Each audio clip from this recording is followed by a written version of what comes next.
Agradeço o convite de vir aqui discutir qual a situação da educação e quais seriam os passos para a educação que queremos. Começaria essas minhas observações com um panorama um pouco cinzento, que é aquele que a gente vê a cada dia quando acorda, né? Lendo o noticiário ou do Brasil ou do mundo, com vários exemplos de atrocidades que acontecem, injustiças, e que fazem com que a gente conclua que a humanidade está doente, a sociedade está doente. E, na minha modesta opinião, a boa educação é a vacina para evitar essa doença que acomete atualmente a nossa sociedade. Quando a gente olha para a educação, e para a educação brasileira, o panorama não é também motivo de a gente ficar alegre, feliz, né? Temos assim vários pontos extremamente negativos na nossa educação, e onde a escola ela se transforma também numa escola, numa fábrica de analfabetos.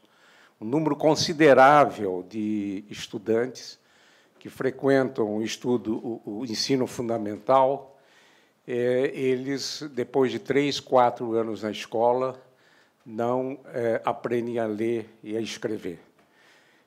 E o número de analfabetos funcionais adultos no Brasil é extremamente grande, e nós temos um déficit no que nós chamamos de analfabetismo, porque ainda temos 14 milhões de adultos analfabetos no Brasil.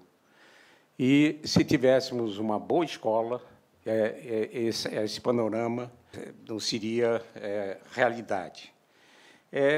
Nós temos na escola, atualmente, tanto no nível básico, como também na universidade, uma deficiência de atualização dos conteúdos e dos métodos pedagógicos.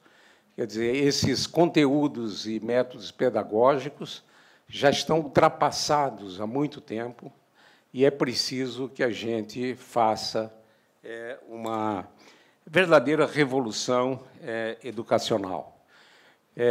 Os professores, que são os ícones, né, são os condutores de uma boa educação, eles estão desanimados, mal preparados, e isso precisa ser revertido. As escolas, a grande maioria das escolas, principalmente públicas, não tem infraestruturas, não tem adequada, não tem bibliotecas, não tem equipamentos que possam ser utilizados nas tecnologias, nas novas tecnologias de informação e comunicação. A violência que nós temos na sociedade entrou na escola também.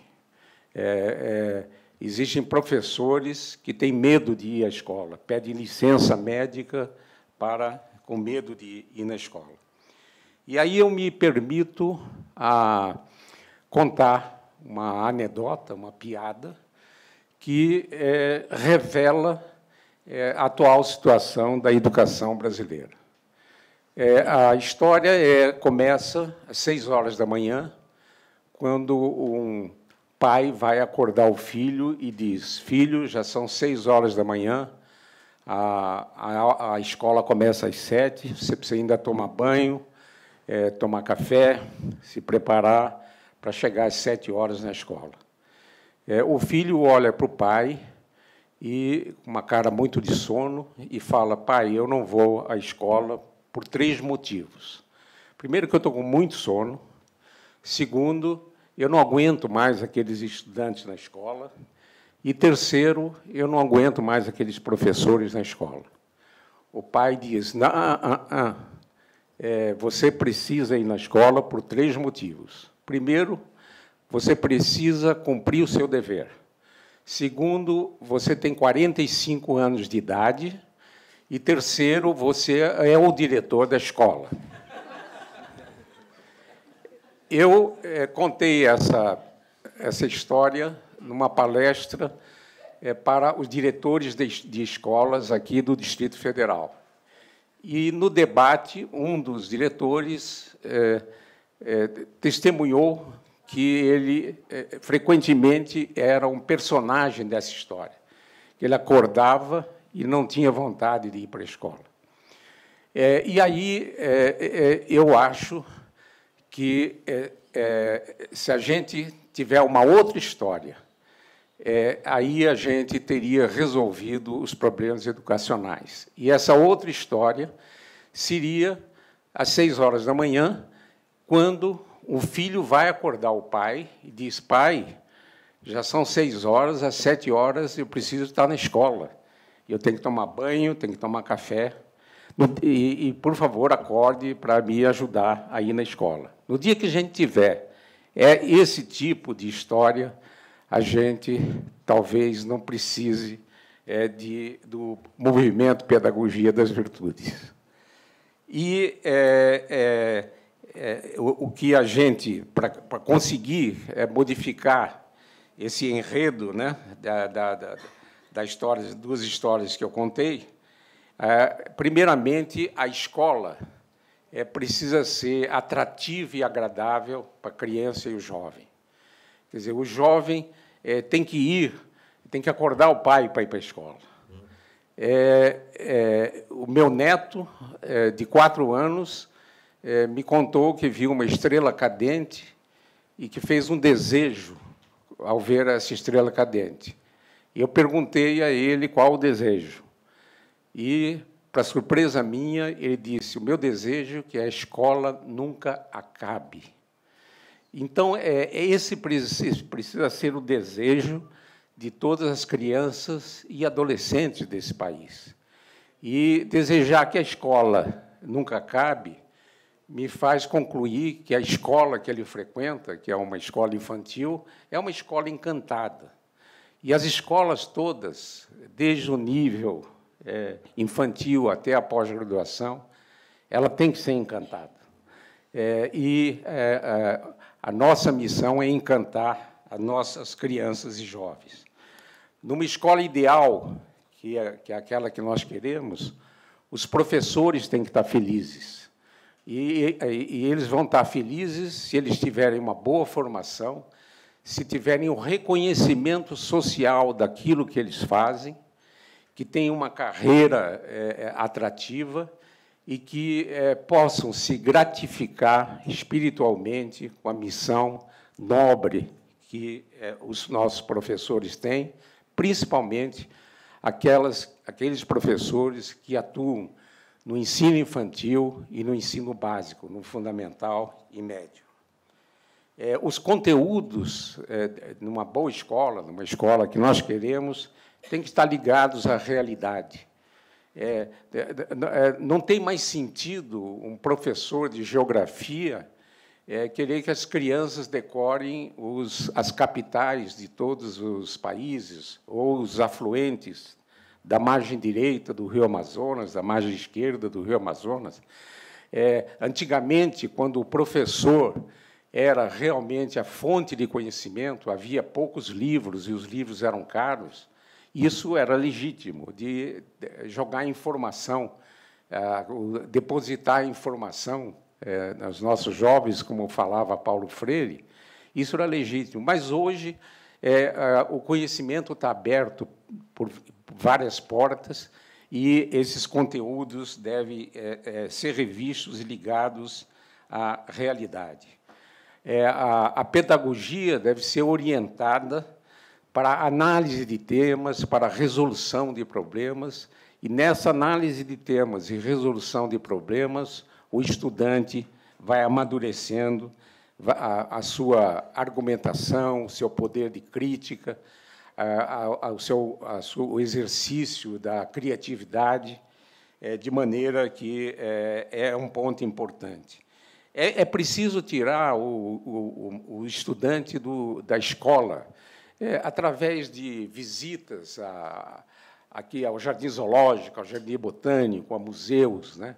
A sala de aula precisa ser revisada, e isso é muito ilustrado se a gente olhar, for visitar uma sala de aula e olhar para o semblante dos estudantes.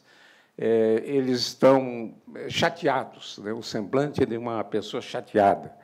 Se levar esses meninos para o Jardim Zoológico, né, e se leva muito nossos estudantes aqui para os Jardins Zoológicos, o comportamento é completamente diferente. Então, nós temos... e essa ligação do estudante com a sociedade, com o que ocorre, é muito importante. Evidentemente, é preciso que a escola, a educação que a gente quer, contenha infraestrutura, bibliotecas, toda instrumentalização para a tecnologia de informação e comunicação. E é importante que, principalmente no ensino básico, se olhe com cuidado para a formação profissional dos estudantes, no sentido de prepará-los para ter uma profissão de forma adequada e que eles tenham prazer em exercer essa profissão.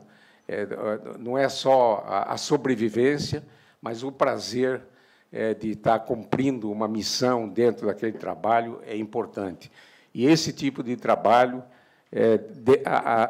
deve ser valorizado. E finalmente, que é o tema central do movimento Pedagogia das Virtudes, é preciso que, no processo educacional, haja a implementação de valores e virtudes que, aos poucos, os estudantes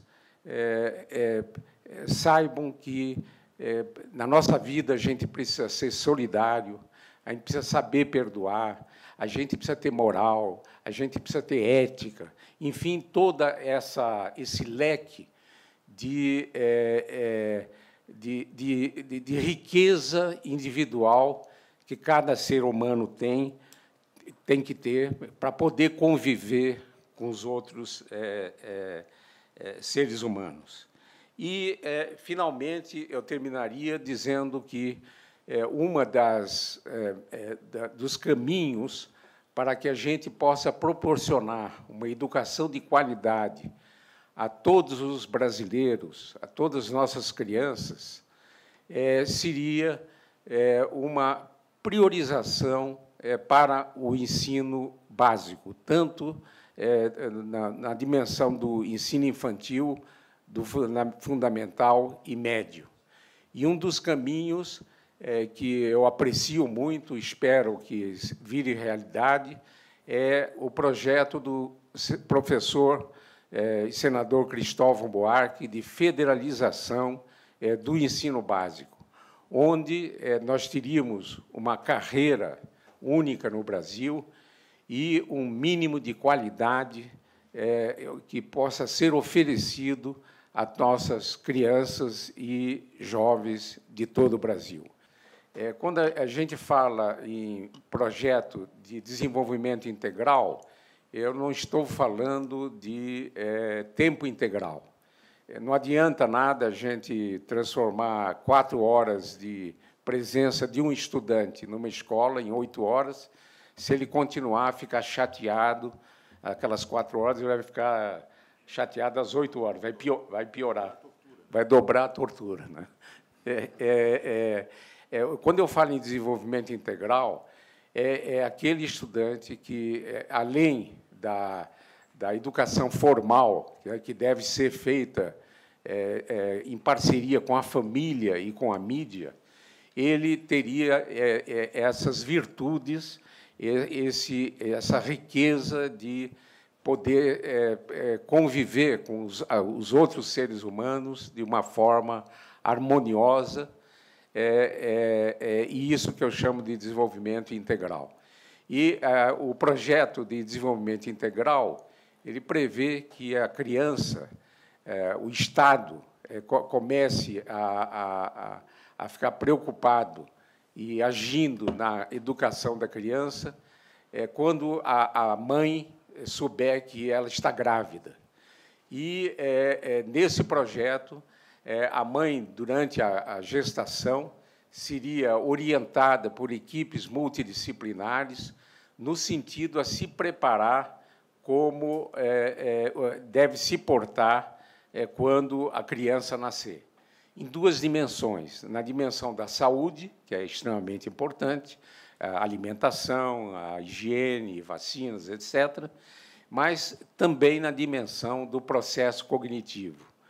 E, nos primeiros anos de vida, de 0 a 6 anos, o Estado continuaria, no primeiro ano de vida da criança, mantendo a criança junto à sua família, também ser assistida por equipes multidisciplinares que iriam verificar, acompanhar se aquelas orientações dentro das dimensões de saúde, do processo, do desenvolvimento do processo cognitivo, estão sendo bem executadas. E, a partir do segundo ano de vida, até o ao final do quinto ano de vida, nós teríamos espaços infantis, também com profissionais interdisciplinares, que poderiam conduzir essa criança, preparar essa criança para terem um sucesso no ensino básico, no fundamental e médio. Nós teríamos um certo tempo, 4, 5, 6 anos, para modificar completamente esse ensino fundamental e médio. Certamente, os adolescentes formados dentro desse sistema, de um projeto de desenvolvimento integral, certamente seriam bons cidadãos, seriam uma outra geração que faria com que, no futuro, a gente acordasse todos os dias, e, em vez de ver esse mundo cinzento, veríamos esse céu maravilhoso, azul claro, como diz meu neto, que nós temos a oportunidade de ver todos os dias em Brasília. Muito obrigado.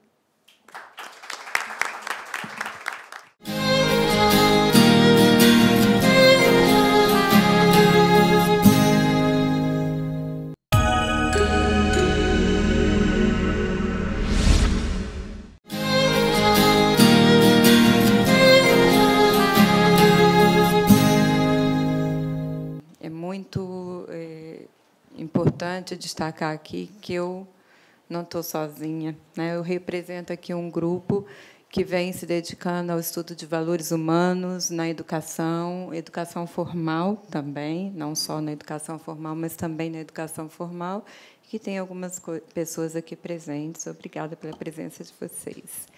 Eu vou aproveitar um gancho da fala do professor Isaac. Por vício de acadêmica, eu trouxe, né, um apoio visual na minha fala, mas só simplesmente para organizar a fala. Mas eu vou aproveitar o gancho da fala do professor Isaac para provocar um pouco mais essa reflexão aos aqui presentes. É fato que a tão propagada crise de valores e crise de civilização que nós vivenciamos está aí, né, nos contagiando em todas as nossas relações e, muitas vezes, nos desencantando.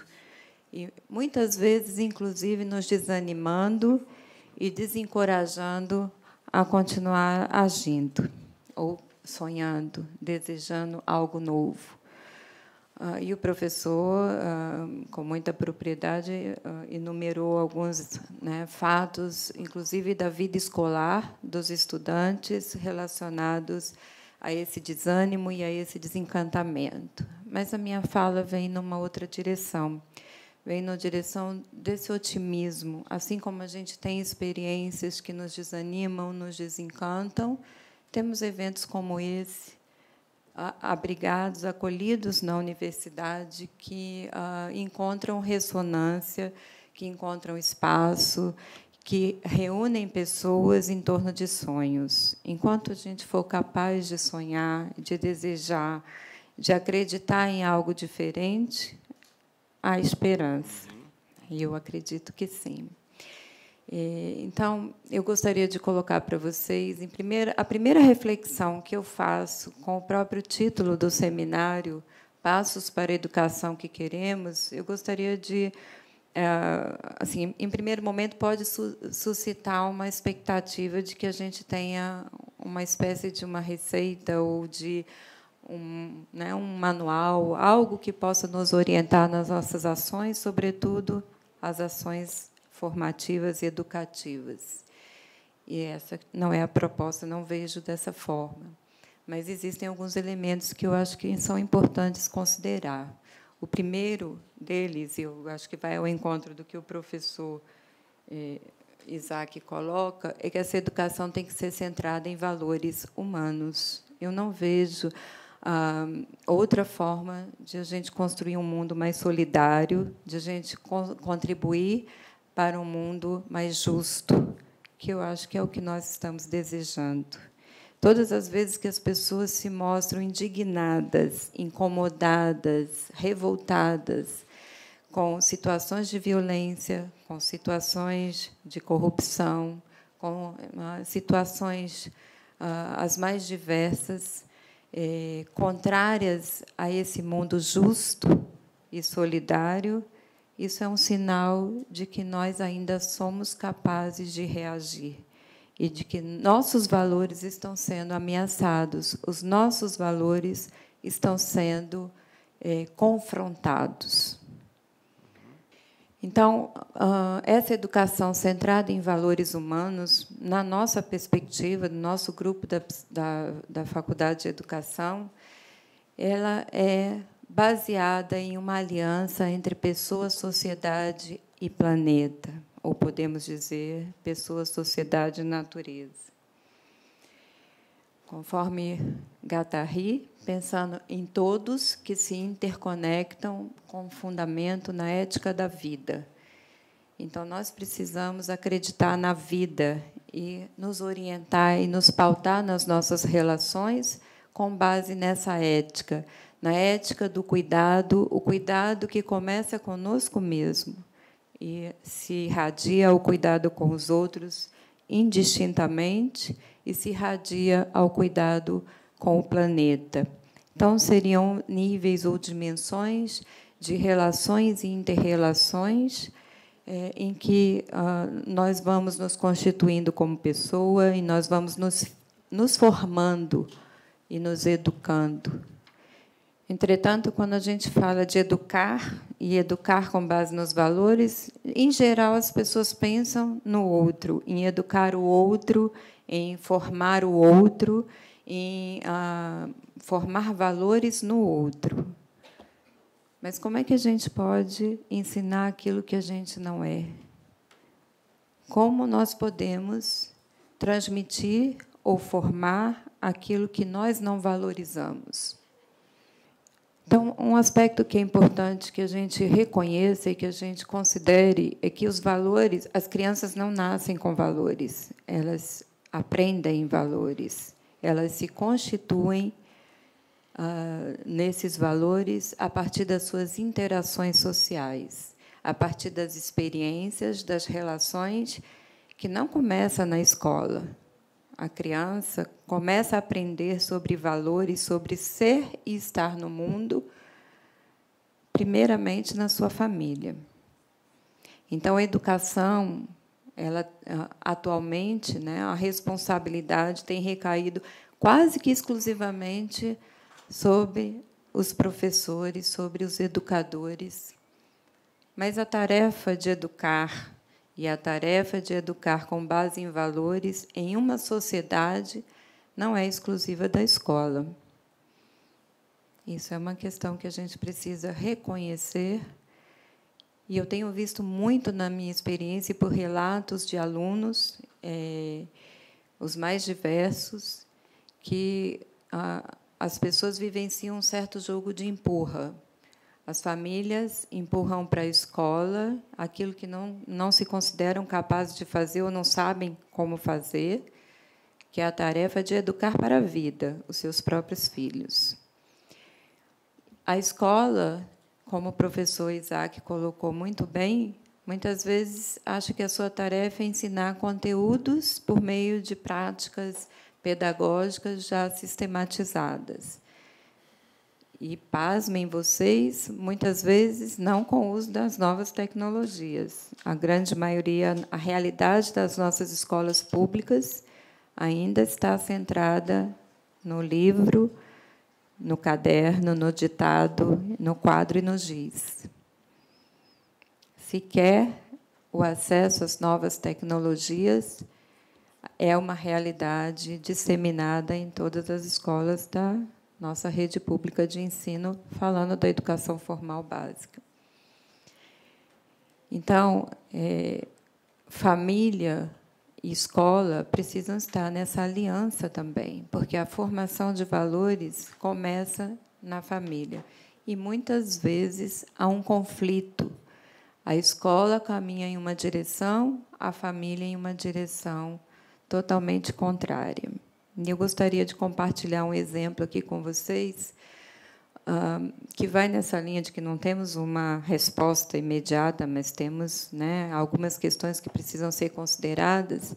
Na última quinta-feira, uma aluna minha de graduação, que atua como auxiliar de ensino na educação infantil aqui no Distrito Federal, compartilhou uma experiência que ela está vivenciando atualmente. Ela nos disse que entrou recentemente na sala de aula uma aluna com paralisia cerebral. E essa criança, então, foi acolhida, inclusive porque é responsabilidade e obrigação da escola incluir essas pessoas também em seu seio e fomentar a sua educação e contribuir para a sua formação.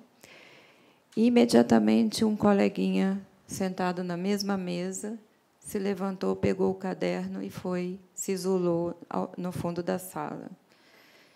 E ela começou a observar que, sistematicamente, essa criança fazia o mesmo. Ela estava mostrando claramente que ela estava rejeitando essa criança que tinha chegado recentemente no seu grupo. As professoras e a escola fizeram todo um trabalho de integração e de acolhimento desta criança e de proteção dessa criança com paralisia cerebral, e a mãe da criança, que estava rejeitando, foi indignada à escola e disse que, já que ela paga a escola, era uma escola privada, e que essa criança, o filho dela, não tem nenhum problema de aprendizagem, nenhuma dificuldade, ela tem direito de aprender e de escolher com quem ela quer conviver. Logo, ela tinha orientado, a criança tem 6 anos de idade, ela tinha orientado essa criança que ela não precisava estar submetida a uma situação como essa, de constrangimento, obrigada a se relacionar com alguém com paralisia cerebral e sendo limitada nas suas possibilidades de aprendizagem. Bom, aqui, só para ilustrar, isso é uma situação que nos choca, obviamente, mas que está presente em todas as realidades, no cotidiano. Os professores, as pesquisas recentes têm mostrado, e eu vejo isso diariamente nas minhas salas de aula, eles querem fazer diferente, eles desejam ser educadores, eles desejam e acreditam na educação. Assim como as crianças. Por mais que a nossa visão seja pessimista, as pesquisas têm revelado, e no cotidiano a gente escuta, assim como o professor escuta do netinho, que eles gostam da escola e gostam da educação. Às vezes, eles não gostam de um determinado professor, de um determinado grupo, porque isso faz parte da vida também. A gente não gosta de tudo que a gente vive, não é verdade? Isso vai nos constituindo como pessoa. A gente não precisa ter só experiências boas, agradáveis e positivas, mas precisamos ser fortalecidos nas nossas experiências desagradáveis para evitar o desencantamento. Bom, e quando a gente fala de valores e de uma educação centrada em valores, eu queria colocar alguns aspectos assim, para a gente pensar a respeito de que valores são esses, né? Os valores, eles têm raízes afetivas, cognitivas e motivacionais. Então, significa que é extremamente complexo, não é simples, como a gente pode ver no nosso cotidiano, formar valores e ser referências de valores para quem está em formação. Saber que eles têm uma dimensão afetiva, uma dimensão cognitiva, uma dimensão motivacional, nos dá algumas pistas para entender de como é que a gente se relaciona no nosso cotidiano. Significa que, para que a gente chegue, alcance esse ciclo virtuoso, a gente precisa ter experiências virtuosas, a gente precisa ter relações e interrelações que contribuam como referência para a construção de valores de solidariedade, de fraternidade, de justiça social e ambiental, de igualdade e assim por diante. Significa também que eu não posso construir, na minha maneira de ver, uma educação baseada em virtudes, sem considerar que os valores ultrapassam essa fronteira. Nem todos os valores são morais. Então, quando a gente reage e fica indignado a uma situação, por exemplo, de desrespeito, de preconceito, de discriminação, a gente está mostrando que, de um lado, nós temos valores que são mais, digamos, coletivistas, sociais, mais inclusivos. E, de outro, a gente está reconhecendo que existem pessoas e sociedades, grupos que se orientam, que decidem, que se relacionam com base em valores que são muito mais centrados nos próprios interesses individuais, em detrimento de uma coletividade mais ampla, mas são valores igualmente. E foram construídos com base em relações afetivas que esses sujeitos e esses grupos construíram nas suas relações sociais. O que eu quero considerar, então? Valores, avançando, continuando. Esses valores, eles se organizam em torno de um sistema. Nós temos aqueles valores que são mais centrais, mais fundamentais para nós, para a nossa sociedade, a nossa cultura, e tem valores que são mais periféricos. Quanto mais centrais esses valores forem, mais eles terão uma carga afetiva, emocional, positiva e intensa a eles vinculados. Significa também que são os valores que são mais resistentes à mudança. Se nós queremos contribuir para uma transformação social, então a gente precisa identificar quais são os valores centrais naquela sociedade. E aí eu faço essa pergunta a cada um de vocês aqui presentes. Quais são os valores que a nossa sociedade tem considerado e que tem considerado como mais centrais nas suas decisões e que nos influenciam no nosso cotidiano e nas nossas interações e relações, desde as relações mais familiares até as relações no trabalho e em outros grupos com os quais a gente convive. Se nós somos educadores, essa tarefa é mais importante ainda. Que valores nós andamos tomando como referência nas nossas relações e na formação de pessoas que estão em processo de formação? Quais são os valores que nós temos e que nos orientam na nossa vida? que tipo de referência nós andamos sendo para os nossos educandos e para as crianças e jovens com os quais nós interagimos. Um aspecto aqui que eu acho importante destacar, valores, o sistema de valores ele não é linear, ele é dinâmico, ele se constitui e se organiza permanentemente, alimentado por essas relações afetivas e sociais que nós vamos estabelecendo. E, muitas vezes, os valores que são expressos em um determinado contexto social não necessariamente se expressam em outro. Eu posso ser honesta com os meus amigos e não necessariamente ser honesta com meus colegas de trabalho ou com desconhecidos. Então, há níveis também de intensidade e de relação desses valores no nosso cotidiano.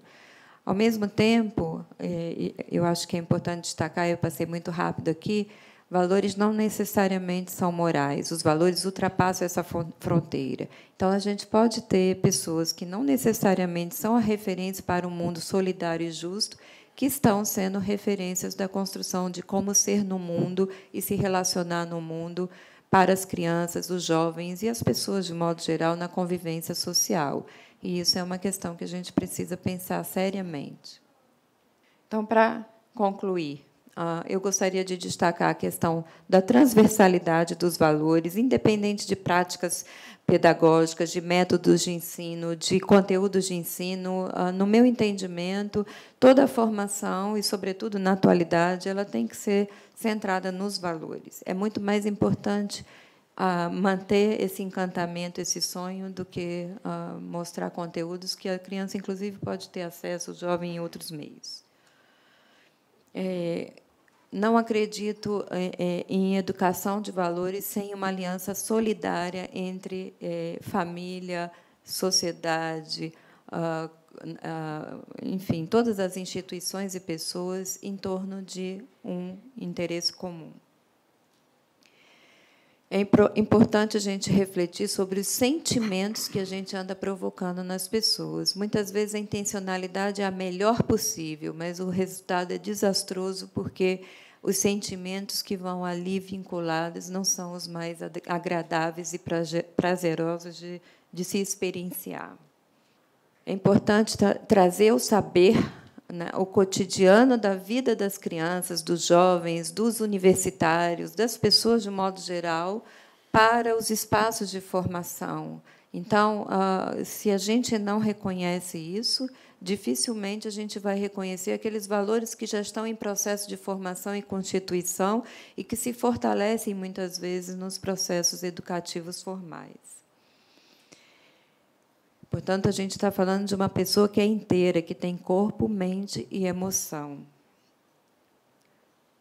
Por fim, eu gostaria de encerrar, concluindo, convidando todos vocês a essa aliança, a esse processo de ação e reflexão permanente para avaliarmos quais são os nossos valores, quais são os valores que nós andamos transmitindo, seja consciente ou inconscientemente, intencional ou não, em uma ciranda, em uma aliança profunda de solidariedade na construção de um mundo justo. E aí eu deixo aqui essa ciranda como uma ciranda que não é só minha, mas é de todos nós, convidando cada um de vocês a sonhar junto conosco e a alimentar essa esperança de um mundo mais justo e solidário. Muito obrigada.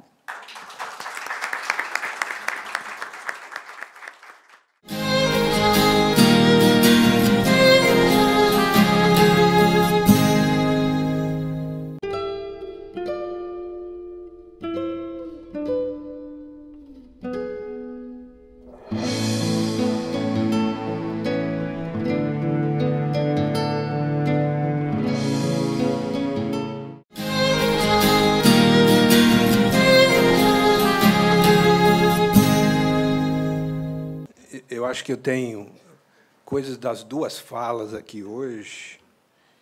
E gostei muito do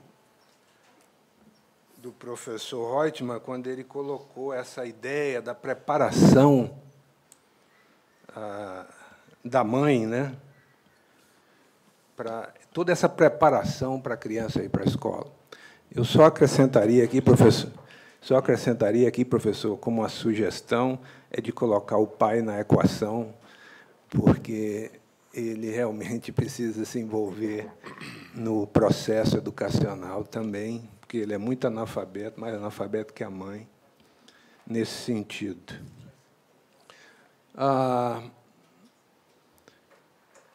Eu vou focar só numa parte, porque o processo educacional é muito complexo, não é isso?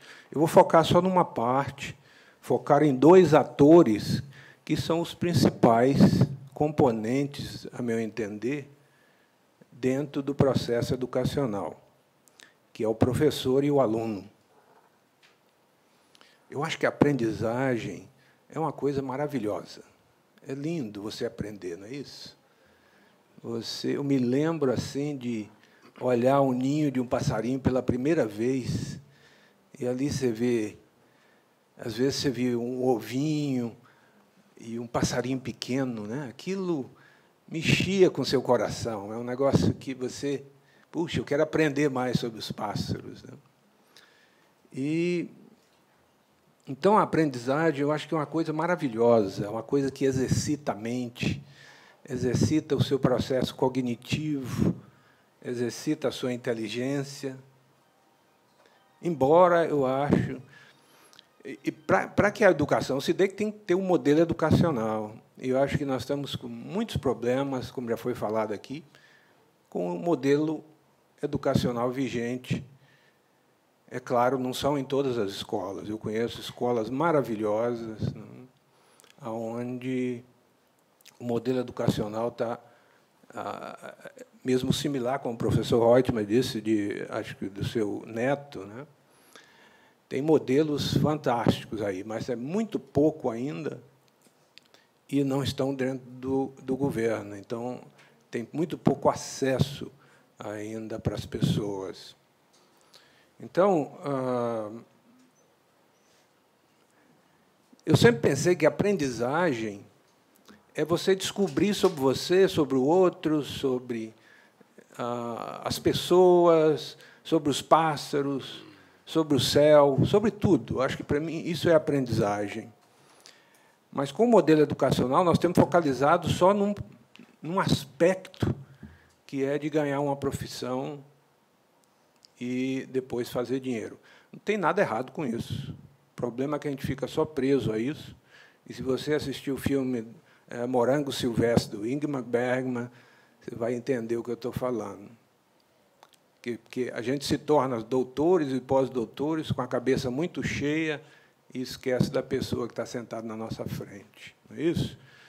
Eu dei aula por vários anos na Universidade de Viena e, baseado, é claro, em tudo que eu aprendi sobre a educação humanística centrada na aprendizagem, centrada na pessoa, como diz o Rogers, que é uma educação que leva em conta todos os fatores humanísticos e tem a pessoa como uma pessoa. Eu sempre digo para os professores com quem eu vou dar palestra, com quem eu vou falar, que, se você pensar que você é um professor, e imediatamente você tem na sua frente um aluno, aí acabou a aprendizagem, porque é um papel se relacionando com o outro. Aí, então, acabou. Mas esse tipo novo de ensinar e aprender não é fácil. Requer um processo que nós temos que colocar muito daquilo que a gente acreditava ter poder do lado. Isso que o Roger dizia, e ele ainda focalizava muito, que o ponto principal, talvez um dos pontos principais do processo educacional, da aprendizagem, é a relação professor-aluno. Essa relação é algo de fundamental para que a aprendizagem ocorra. E a aprendizagem não é uma mão só, não. A aprendizagem é ida e volta. Tanto o professor está aprendendo, como o aluno está aprendendo, né? Eu tenho aqui na minha frente uma chart, um desenho, né, muito interessante do Sócrates, ele em pé, assim, no meio no meio assim de um local, e duas crianças, e o Sócrates dizendo, venha, vamos ver as belezas da música, da arte, né? Vamos ver a beleza da ciência, da história. Aí o aluno vira para ele, Sócrates, a gente não tem tempo.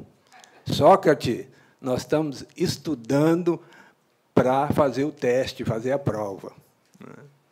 Que é realmente uma coisa terrível, né? Que nós estamos sendo avaliados por um teste, como diz o Paulo Freire, a educação bancária, e realmente mata as pessoas, né? Aí a gente chega numa determinada idade, você está vazio e perde o sentido da vida, porque a aprendizagem se quedou ali no domínio que você aprendeu. Você dominou, sabe ser médico, depois dali não tem nenhum sentido. É aquele cara que foi na Lua, né? Esse é verdade, né? Foi na Lua, atingiu o maior objetivo da vida dele, e aí ele voltou. O que ele virou? Virou um alcoólatra, porque não tinha mais nenhum objetivo na vida, não pensava na frente, né? E nós, a educação, ela é contínua. E é um processo de descobrimento da gente. A universidade é simplesmente parte desse processo. Se nós pararmos aí, a vida morre. Então, a relação professor-aluno é de fundamental importância. Como é que você pode chegar numa sala de aula e ter alguém de cara fechada o tempo todo? É impossível você aprender alguma coisa, né? A gente quer ir lá para brincar, para sorrir, a brincadeira saiu, né? Por quê? Porque nós estamos focalizados no tipo silábico de aprendizagem, que é a aprendizagem de conteúdos que não tem nenhum significado para a nossa vida prática, né? E aí nós ficamos bêbados dentro da intelectualidade. Nós somos bêbados intelectuais, e aí, então, passamos muito tempo fazendo aquilo que a gente não quer fazer. É claro, o professor disse aí, nem o diretor quer ir na escola. Você imagina, se nem o diretor quer ir na escola, imagina um aluno, né? Que coisa! É um negócio assim fantástico. Eu entendo isso, porque eu já passei por isso. Então, o Roger dizia que o sistema educacional é um sistema das instituições mais influentes do mundo, pela importância que ela tem, né, no desenvolvimento das pessoas, na formação das pessoas. Mas nós estamos precisando muito ainda. Muito. Não só mudança de modelos, mas mudança dentro dos atores que atuam dentro da sala de aula. Isso é fundamental. Como a professora colocou aqui, um aluno não tem o entendimento dele é tão pequeno em relação à pessoa que está com dificuldade, né, que, se ele entender bem, ele muda o comportamento dele. Eu já vi esse tipo de coisa, de crianças que... tem até uma historinha de uma criança que foi na sala de aula e ela tinha uma diferença social e ela era excluída. Um dia o professor perguntou para ela, por que você não conta a sua história? Quando ele começou a contar a história dele, todo mundo começou a chorar dentro da sala de aula. Você vê isso, né? E aí, então, mudou o clima dentro da sala de aula. Por quê? Porque o professor foi sensível, porque o aluno não estava entendendo aquela pessoa, achava, as diferenças separam, não é isso? Nosso ego é danado para separar as diferenças. E a pessoa não é considerada como um ser humano. É isso dentro da psicologia humanista, né? Dentro do ensino humanista, como o Roger dizia. Então, o Roger dizia que o clima dentro da sala de aula é fundamental para a aprendizagem ocorra. Se o professor entra dentro da sala de aula com medo, que clima que nós vamos ter dentro dessa sala de aula? É isso? Então, é fundamental, o Roger dizia que o clima é fundamental, que o professor ele precisa promover um clima de confiança, de segurança, de honestidade, de não usar fachadas dentro da sala de aula, não pensar que ele é o professor, que é aquele que manda e os outros que obedecem. Ele é um facilitador do processo de ensino. Então, isso é uma mudança muito grande. E eu já experimentei isso em várias universidades onde eu dei aula, e, realmente, você toca muitos alunos. Eles, a princípio, nem acreditam que eles são parte do processo. Eles acham que nós tínhamos um método que o aluno também participava da nota dele, ele também dava um valor. Ele achava que, no final, o valor que ele deu não ia valer nada, e que ele não tinha nenhum valor dentro da sala de aula. Mas, quando chegava no final, ele sabia que a gente estava sério, aí, então, ele acreditava que isso era possível. Então, isso, eu acho que é um aspecto fundamental da educação. Eu acho que a não se falar em educação transdisciplinar, hoje a educação de uma disciplina é uma pobreza tremenda, não é isso? Eu acho que o médico ele devia aprender arte, devia, sei lá, pottery, como é que é? Fazer pote, fazer uma... Nós temos que criar uma certa sensibilidade no aprendiz, não é isso? Eu sei que o processo é muito complexo, o processo educacional, exige muito de todo mundo, do governo, da família e de todo mundo. Mas, quando estamos dentro da sala de aula, nós, como professores, temos que buscar alguma coisa diferente. Não se fala de amor na sala de aula, não se fala de, puxa, como é bom escutar você. O Roger dizia que um dos aspectos fundamentais é o professor aprender a escutar o aluno, e não impor na cabeça do aluno o que ele precisa aprender, mas escutá-lo de maneira definitiva. Esse é parte do clima dentro da sala de aula, que o professor precisa ser empático com o aluno, entender o processo dele, entender o que está ocorrendo com ele. Aí nós temos, dentro da sala de aula, não só o intelecto, mas o emocional. Isso é parte, os sentimentos são parte da aprendizagem. Então, ensinar hoje é um processo muito complexo.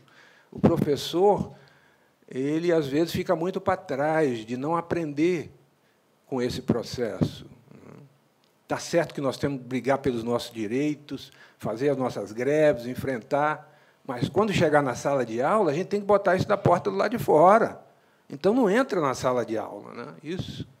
Porque, quando você chegar na sala de aula, está lá os alunos, você tem que lidar com os alunos, você tem que lidar com os sentimentos dele, com os sentimentos seus. E isso é fundamental. E isso é que eu procuro aplicar nas minhas salas de aula. Não digo que eu sou perfeito, mas, pelo menos, eu quero fazer algo diferente, porque eu desenvolvi essa ideia de momentos mágicos do professor, que é aquele momento em que o professor está lá dentro com o aluno, completamente presente naquele exato momento, escutando de maneira extraordinária o aluno, entendendo, compreendendo, ensinando. Porque, no fundo, ninguém ensina ninguém, você inspira o outro. Acho que o professor tem que ser um inspirador.